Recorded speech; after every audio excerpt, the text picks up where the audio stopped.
What's going on YouTube? My name is RJ Strand, and on this channel we're going to be doing movie reviews and talk all things pop culture. That includes Marvel, DC, Star Wars, etc. And today's video I'm going to be talking about The Falcon and Winter Soldier, the season 1 finale titled One World, One People. And the series as a whole I have just loved. This is one of the best written and directed shows or properties in general that Marvel has even done. And specifically this series, to me personally, in my personal opinion, I think that people don't realize that it focuses on Sam and Bucky a lot more than in the past because they were Captain America's, sidekicks. But this episode starts off with a banger. It starts out with Carly and the Flag Smashers at the GRC, and you got Falcon kind of embracing the Captain America role, and he puts on the costume and he's flying into battle. And you got Bucky, and then Sharon Carter is also in this episode, which we'll talk about her later on. Specifically in the beginning, there is a scene. This is a spoiler review, by the way.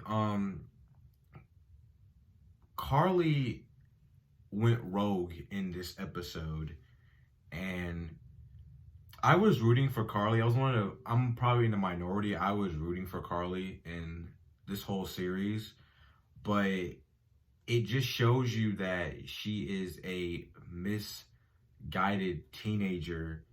And if you haven't seen the episode, she does die in the finale, and it is quite sad. For me, it was, at least. It might not be quite sad for other people, but she dies. Sharon shoots her twice, and it just I kind of felt the trouble with that, with specifically Falcon, his trouble with he wanted to save her. And that, to me, this whole series, it shows you that Sam, he has the same mentality as Steve Rogers. And, because people forget that Steve would try to he wouldn't want to kill you right out. He would want to reason with you. Like, he would want to talk to you about, he would try to talk you out of doing things, all that.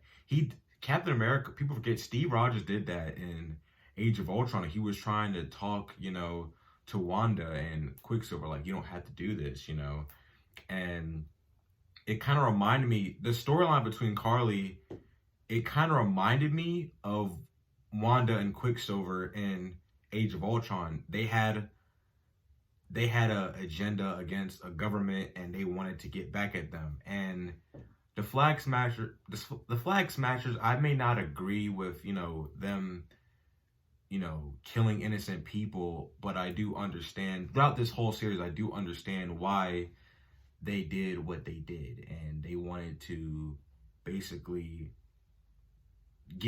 go back to the world where it was a blip, and, people had, homes and all that crap. But I want to talk about Falcon becoming Captain America. I've seen a lot of complaints online where people talk about how he's not embracing the whole Captain America persona. And he was like, they don't understand why he didn't want the shield. I disagree. I think throughout this whole series, when it came to the shield and all that, and he saw the government kind of lie to him about what they're going to do with the shield, I think that also played a part in his decision. But specifically, I think Isaiah played a part in his decision. And Isaiah Bradley is probably the biggest reason why he took on the Captain America mantle. And there's two moments specifically where he takes on the mantle. In my personal opinion, it's not when you put on a costume, that's when you become that, character. No, I think it's when you do something. Like Batman, Bruce Wayne wasn't Batman when he put on a costume. He was Batman when he did something. And this moment, There's a moment where Cap, at the end, where Sam has a speech. That is when he became Captain America to me, is when he was talking about how, you know, he was telling the senator in the GRC that, you can't keep calling people terrorists, that you can't call them terrorists, and he's just putting labels on people. And I agree with that. Sam had a point. He's talking about how, you know, he said as a quote, like, we often call people terrorists to avoid the question at hand. And he's right. He's 100% right on that. And I just loved Sam's arc throughout this entire series. Next is Bucky.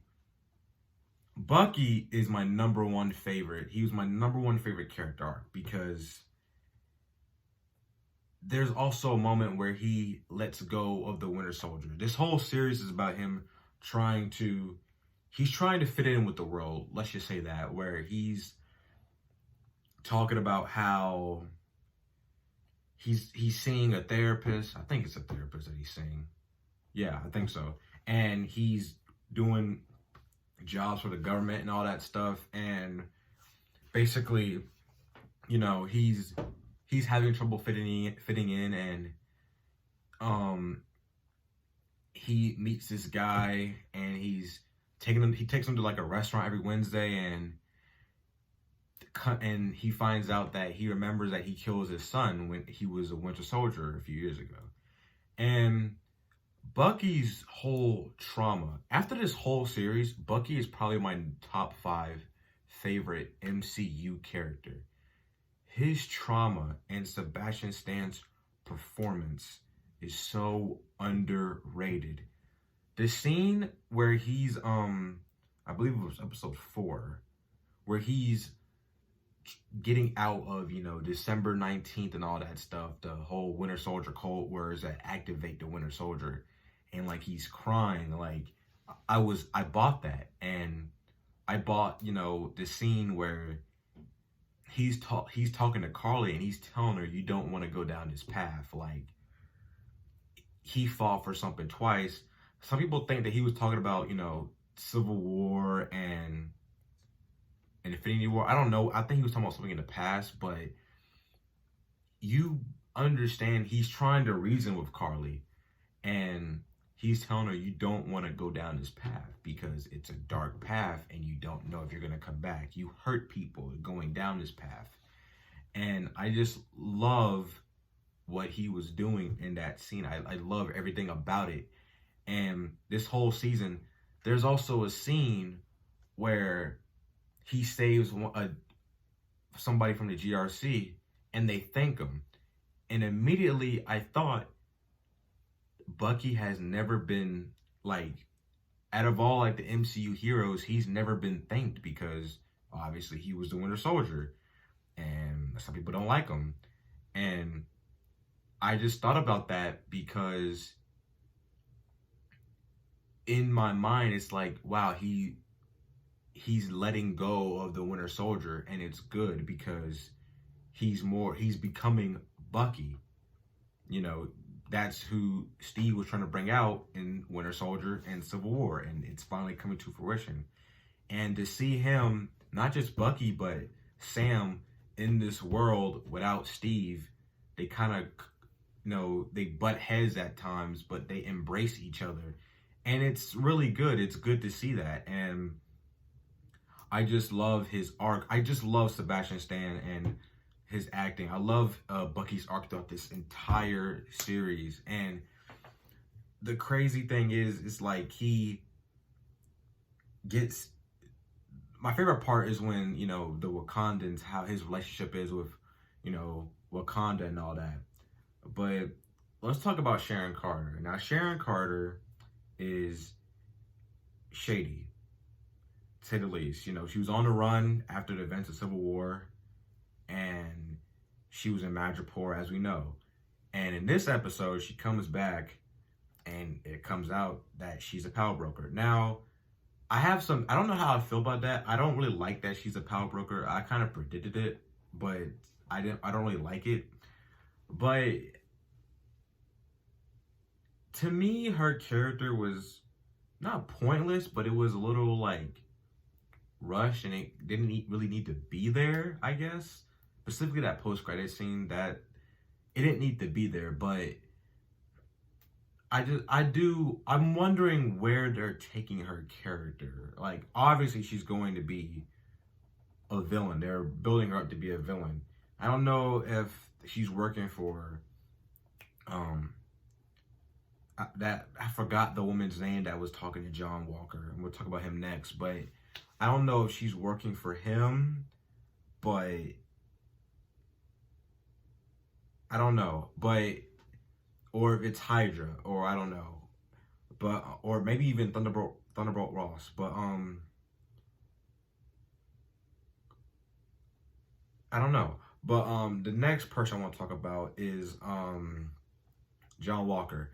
Now, John Walker is a character that is not loved by fans. Me personally, I think he was one of the best characters of this entire show, and Wyatt Russell gives such a convincing performance that he did such a great job that he received death threats in the mail, and it's ridiculous. Don't send death threats to actors. It's ridiculous. But I just love how they sort of give him a redemption arc that I wasn't expecting a little bit, but not really a redemption arc. I thought it was little, that's kind of my complaint. I kind of wanted him to keep going down the dark path. Like, I wanted him to try to kill Carly, which he kind of was, but then Carly was whooping his ass. But he was, I think he just changed his mind. I think Lamar, his best friend, would be proud of him in a way. But yeah, I do that's one of my, it's a little nitpick. I thought they should have kept bringing him darker. And obviously they're setting up the Thunderbolts by the end of credits and all that stuff. But and then you get to another complaint that I have is Batroc. I didn't think he needed to be in this episode. He was kind of pointless. He just gets shot and then I guess he dies. But the best part of the show for me was the end. After Carly's death, you can see, like, you know, Sam, in his mind he failed, but not fully failed. Like, he wanted her to stay alive, and he didn't want her to die because he was trying to reason with her, and he fails. And then after he delivers his speech, you know, we all knew that it was gonna be a speech. You can't be Captain America without giving a speech, and Sam is the right choice to be Captain America after the speech, where he talks about, you know, he's telling the senator about the terrorists, and you can't keep calling them that, and we have to do better as a nation, as a country. And, you know, it's just very satisfying to see, you know, Anthony Mackie, like, truly, like, get his shine as an actor in this series. And another thing that I liked about is how Bucky, you know, he kind of still feels lonely, but he doesn't. And by the end, they're all, you know, Cap, I'm gonna call him Cap now, Cap and Bucky, they all go to Louisiana, and, you know, with the boat and all that stuff. And it was a satisfying conclusion. And my rating, I would give it a 8.5 out of 10. I really enjoyed this series, and I'm probably going to rewatch it 1,000 times, and I'm hoping they do a season 2. I was a little disappointed that they didn't call Bucky the White Wolf. I thought that he was getting rid of the Winter Soldier persona, so I thought it would be only fitting to call him the White Wolf, since the Wakandans call him the White Wolf. But anyway, that's gonna be it for today's video. I am going to watch Mortal Kombat, and I'm going to review that, so be on the lookout for that. And like, subscribe, and comment down below. See you in the next one. Peace.